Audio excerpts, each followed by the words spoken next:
In a prior video, I spoke of this concept or ideology called Maslow's hierarchy of needs.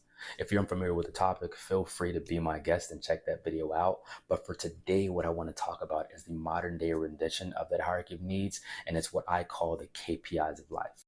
Now, if you're in corporate America or you've worked in business, then you may know KPIs to be the key performance indicators. In other words, these are data elements or metrics that companies and businesses and even people monitor on a consistent basis to ensure that they're monitoring and measuring how they're performing, whether it be against a point in time or against their peers or opponents.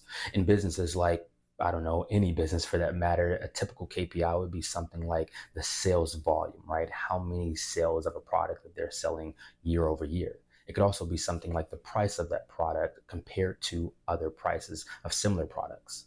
If you're in the social media business, you may know KPIs in the form of the number of subscribers a person in particular has, or the number of views you may have on a video.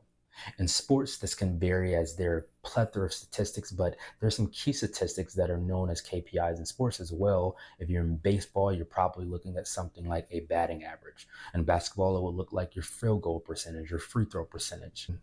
In life, I believe the same concept can be applied to all humans. Just like in sports, there are thousands, if not millions, of data points and metrics that we can tend to look at to understand how we're doing in life. But I would pose to you that if you look at a particular set of KPIs, these are going to be the best performance indicators on how you are doing in life. And that's where the KPIs of life come in. Again, these KPIs are how I see the modern day hierarchy of needs that we are all motivated to obtain in life. These KPIs in no particular order are your physical health, your financial health, your emotional and mental health, your relationship health, and your esteem health. In the most general sense, by monitoring and measuring how you're performing financially, physically, emotionally, and mentally, relationship-wise and esteem-wise, you're able to clearly assess where you are in life and where you would like to be. If you watch my video on how to level up in life, again, shameless plug that you can go check that out, then you know that that gap between where you are today and where you want to be is your opportunity zone to become your very best self. Now, a long time ago, I took this hypothesis-based approach to tackling my KPIs of life myself. And I said, hey, if I can manage these KPIs of life for myself, then I would be able to live a fulfilling, successful life. And that turned out to work wonders for me, which is why I'm sitting here today to share it with you.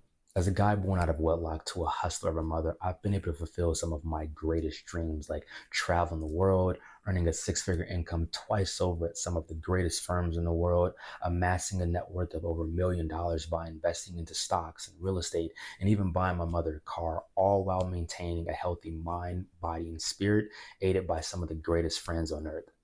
So my challenge to you is that if you can focus your energy on improving those 5 elements of your life on a continuous basis, I have firm faith that you can do just as much, if not exceptionally more than I have in this lifetime. Now, over the next few weeks, what I want to do is go into detail on each of these KPIs and really walk you through how I go about maintaining them within my own life. But before we get there today, let's focus on describing what these KPIs are in a bit more detail and just why they are such great performance indicators for your life. Let's first talk about this physical health KPI because I believe that this one is foundational. I think it's fair to say that we as human beings are innately motivated to just stay alive. Without being able to maintain and secure a physically healthy body, it is very hard to focus on just about anything else in life. This is why they say that health is wealth. What good is there to live a fulfilling life if you cannot enjoy it comfortably? I don't think there's any fulfillment in that. In fact, it's actually pretty miserable if you cannot do your day-to-day functions because you're not in good physical health. And that is why I think that this KPI is absolutely foundational. Some of the indicators that tell us that we're living a physically healthy life are that we have a healthy diet. We are physically active without too much stress and strain on the body and mind. And we are going to get physical checkups by doctors to actually verify just how good our physical health is. Let's talk about the second KPI of financial health. Now, according to Maslow's hierarchy of needs, at that most basic level on his hierarchy, he has what you call your physiological needs. And these speak to things like your ability to maintain a shelter, your ability to have adequate food sources and water to drink. Now, in the world, and more specifically in the United States of America, we know that it takes money to do all of those things. You got to have money to pay your rent or mortgage. You got to have money to be able to afford your groceries. And this is why your financial health KPI is quintessential, right? This is a key performance indicator because, as the great poet Kanye West once said, having money is not everything, but not having it is. So, in order for you to make sure that you are living a financially healthy life, some of the indicators you may have is that you're able to keep a positive cash flow from period to period. Let's just say day to day, right? You're not living paycheck to paycheck. You're not struggling to figure out where your means of income are going to come from at any particular time in life. It also means that you're able to do some of the things that you want to do in life that require money. If you like to travel, you need money to do that. If you like fine dining, you need money to do that. If you want to be able to splurge on your loved ones, you got to have money to do that. And for this reason, this is why financial health is a KPI of life. Is the third KPI, which is emotional and mental health. Now, one of the things that I love about the generation that we live in today is our emphasis on mental health. I can speak for myself as a 90 babies when I say that when I grew up, that just wasn't a topic of conversation. And I know that it could have saved so many lives, literally, and it could have provided people so much more fulfillment out of life.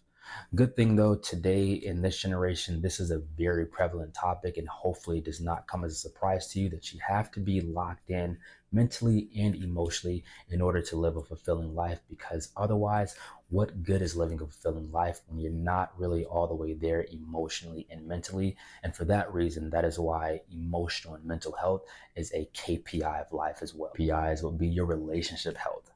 I believe that this life that we live is a shared experience, no matter how introverted you may be, no matter how annoying the people around you may seem at any particular time. Everything that we have in life is a relationship experience, right? The love that we get, the things that we do are all correlated to the relationships that we have. And more importantly, if you have not realized it in life already, the greatest asset that you can have in life, something that opens up more doors than any amount of money ever can, are good, sound, healthy relationships. And for that reason, relationship health is a KPI of life. Now, last but certainly not least is the fifth KPI of life, which is esteem health.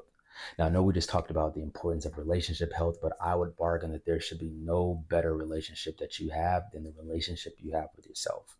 Everything that we go through in life is somewhat of a relationship experience, but I think that relationship experience always starts from within. If we're not able to be in tune and in sync with who we are and our own value that we place on ourselves, then it's very hard to get that from other sources, or worse, we become dependent on that value coming from other sources. And that's just not a healthy place to be. So that is why the fifth KPI in terms of your KPIs of life is your esteem. Those are your five KPIs of life and why they are important. Now, over the next few days or weeks, even, I want to spend some time going through each of those KPIs of life in detail by sharing how I myself go about maintaining them day in and day out. My hope is that with these videos, you can find some source of inspiration, or at the very least, a benchmark for how you can live a life of fulfillment by following and focusing on these KPIs of life. Now, as always, if you like this content, you found it insightful or helpful, feel free to hit that like or subscribe button and share it with a friend as well who could also use this kind of information. As an added bonus, what I've also done is created an IG page dedicated to all things KPIs of life, and it is called the KPIs of Life. So if you feel inclined, you care about it at all, feel free to go to the page, give it a follow if you like some of the content, and share with friends if you so feel inclined. As always, until next time, be blessed.